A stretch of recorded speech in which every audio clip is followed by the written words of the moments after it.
All right, we are talking about Chapter 10 now, and in Chapter 10 we're going to talk about group homomorphisms. The word homomorphism should sound kind of familiar. It sounds a lot like isomorphism, and we are going to see some interesting things about isomorphisms in this chapter as well. So let's get started. A homomorphism phi from a group G to a group G bar is a mapping from G into G bar that preserves the group operation. Thinking about this and comparing it to isomorphism, which we know what an isomorphism is, we see that a homomorphism is kind of like an isomorphism, only the only thing we're requiring is that it's operation preserving. Now we're going to have something called the kernel of a homomorphism. The kernel of a homomorphism phi from a group G to a group with identity E is the set of elements X which are in G such that phi of X equals E. So our kernel of phi is denoted by ker phi. We'll read that as kernel of phi. And this really is just all of the elements from our group G that are mapping to the identity.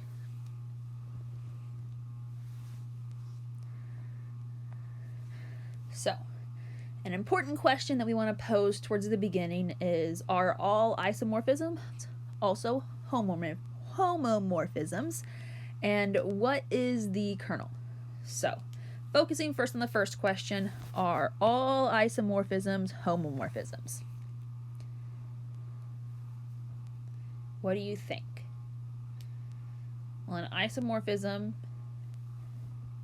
there were a lot more things that we had to have than for homomorphisms, but operation preserving was always one of them. So, all isomorphisms are homomorphisms. They are onto and they are one-to-one, so that makes them a little bit different, but they are homomorphisms still. So homomorphisms, we're just loosening our requirements on isomorphisms. Now, the kernel of an isomorphism is going to be the trivial subgroup because there's always only one thing that's mapping to the identity, and that is the identity itself. Example 2. The mapping from R to R, where R is defined as the group of non-zero real numbers under multiplication. Let phi of X equal the absolute value of X. Is this a homomorphism? And if it is, what is the kernel? So first off, to prove if it's a homomorphism, we're going to have to just show operation preserving. So we're going to let A and B be things that are being mapped, and we're going to show that phi of AB equals phi of A times phi of B.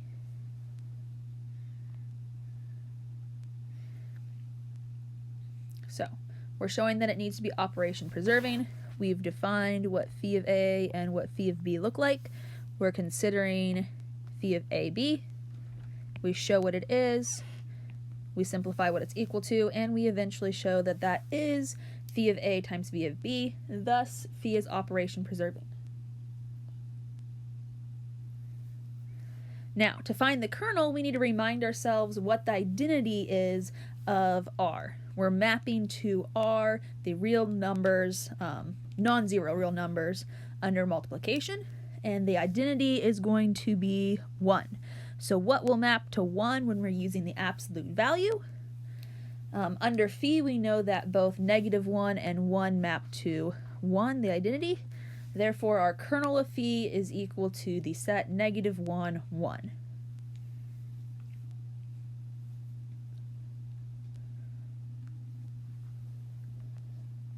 Let's look at example 3. Example 3 asks, is the mapping phi from Z to Zn defined by phi of M equals M mod N a homomorphism? Well, again, all we need to do is show operation preserving. So we're going to define two things, phi of A and phi of B, and we're going to consider phi of AB. So phi of AB equals AB mod N. which we know using modular arithmetic is the same thing as A mod n times B mod n, which happens to be phi of A times phi of B. Thus, phi is operation preserving. Now, what is the kernel? Well, what is the identity of Zn? The identity of Zn is 0. So we're always looking at what is the identity of the group that we are mapping into. And that identity is 0. So we are asking ourselves, what will map to 0? Well, the things that will map to 0 are multiples of n. So our kernel is going to be the cyclic subgroup generated by n. We're saying what things in the integers map to 0 by this mapping? Well, it's all of the multiples of n. Now this is an important example, and we will be coming back to this example in a little while towards the end of the chapter. So I'm going to star it here so we can reference it later.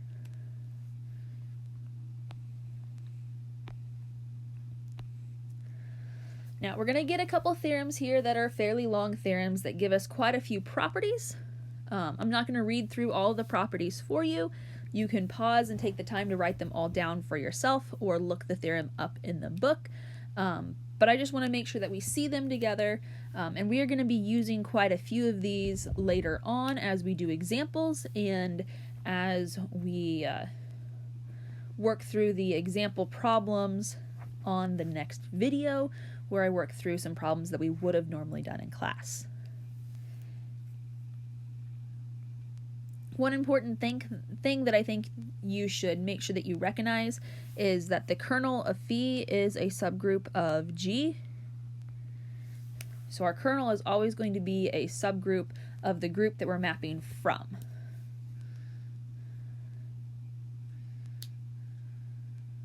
These properties should look fairly similar to some of the properties that we learned about properties of elements under isomorphisms, only now that we do not have the restrictions of being a one-to-one and onto, our properties are loosened a little bit and slightly different.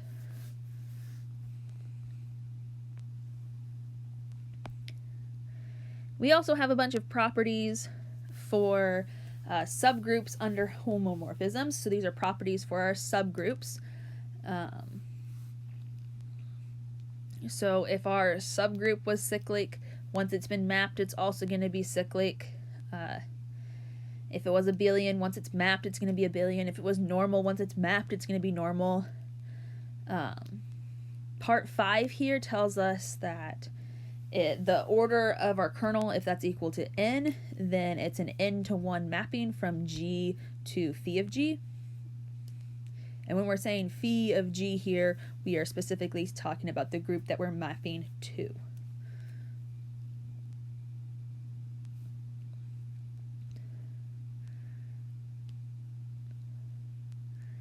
Again, make sure that you make note of all of these properties. All of these properties are very important to make sure we understand, and you will be needing these as you're working through homework problems, example problems, and eventually test problems as well.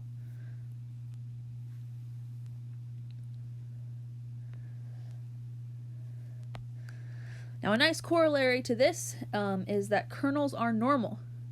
So the kernel phi of our mapping is always going to be a normal subgroup of G. This gives us something very nice that we're going to be able to play with later on.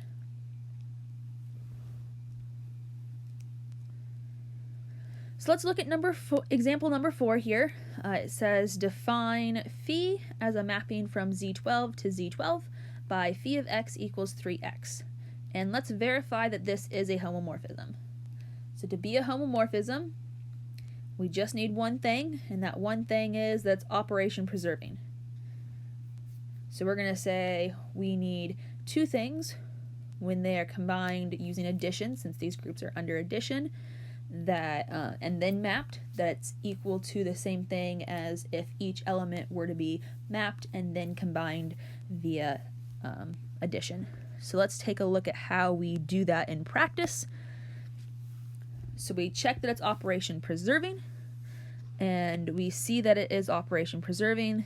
We have phi of a plus b would be 3 times a plus the quantity a plus b, which is 3a plus 3b, just using distribution, which is the same thing as phi of a plus phi of b. Therefore, it's operation preserving. And then when we go to think about what the kernel is, we're saying what maps to the identity of Z12. And we're saying what things specifically from Z12 will give us the identity in Z12. Well, the identity in Z12 is 0, so what things map to 0? So we're saying if we take 3 times something, what somethings are we using so that that equals 0? Well, 3 times 0 is 0, therefore 0 is part of our kernel. 3 times 4 is 0 when we're doing mod 12, so that will be part of our kernel. And 3 times 8 is 24, which is 0 when we're doing mod 12. Therefore, 8 is part of our kernel. And we see here that our kernel has a size of 3.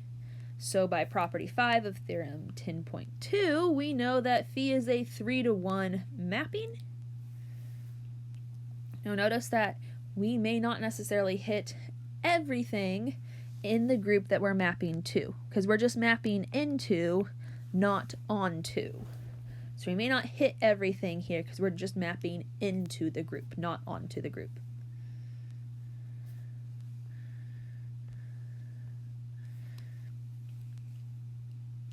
Now, with all of our knowledge in mind, let's try example 5. Determine all homomorphisms from Z12 to Z30.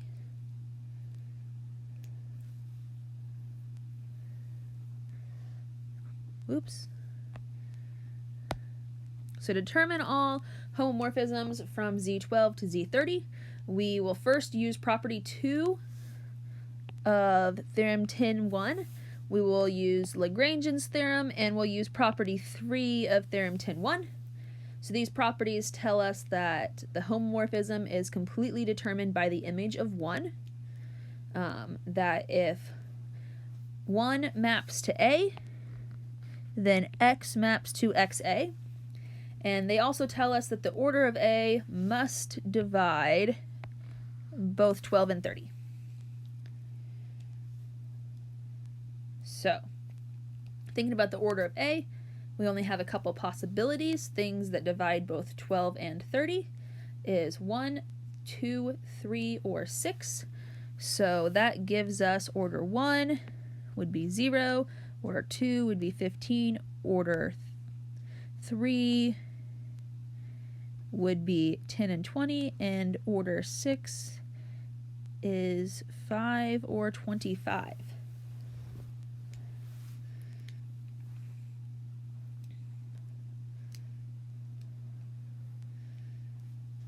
Now, we can verify that each of these 6 are in fact well-defined operation-preserving functions,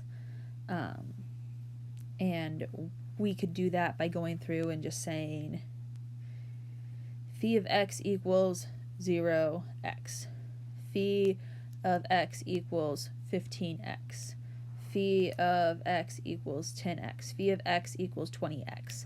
Just putting each of these in there. So you're just ending up with phi of x equals 0x, phi of x equals 15x, phi of x equals 10x, and so on with all of these values for A.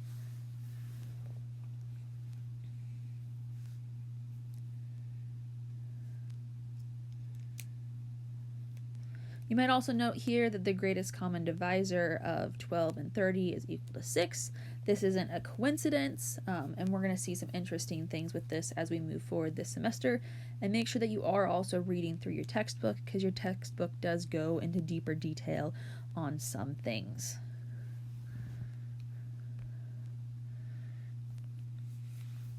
The first isomorphism theorem. So the first isomorphism theorem is a fairly important theorem that you should make sure you know. This is going to be useful to you.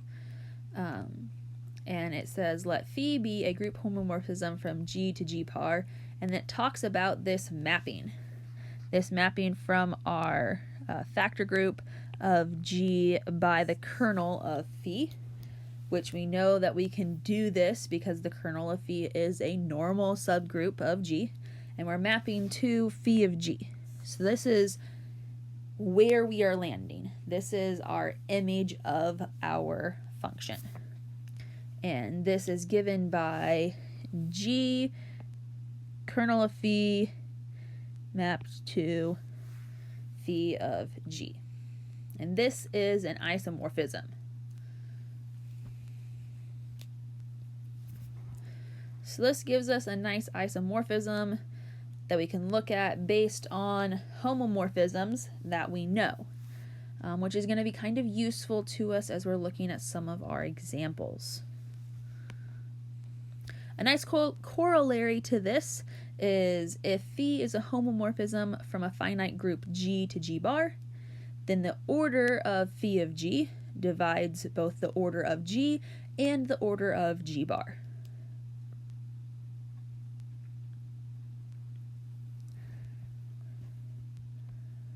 Now, as I mentioned earlier, we're going to reference example 3 now. So example 6 says, consider the mapping in example 3. What can we say about Z, the factor group of Z, by the cyclic subgroup of N? And if we looked back to example 3, we would see that we had this mapping phi of M equals M mod N, I believe. And we were mapping from Z to Zn. And we found that the kernel of phi equaled the cyclic subgroup generated by N. So this is what we learned from example 3.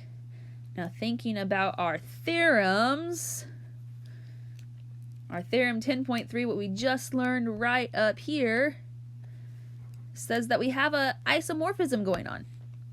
So what this says is that the factor group of the integers by the cyclic subgroup generated by N is isomorphic to Zn. So this is a neat isomorphism that we see based on our homomorphism from the integers into Zn.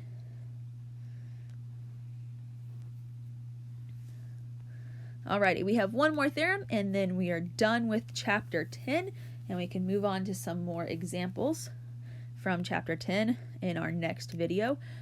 Normal subgroups are kernels is what theorem 10.4 tells us.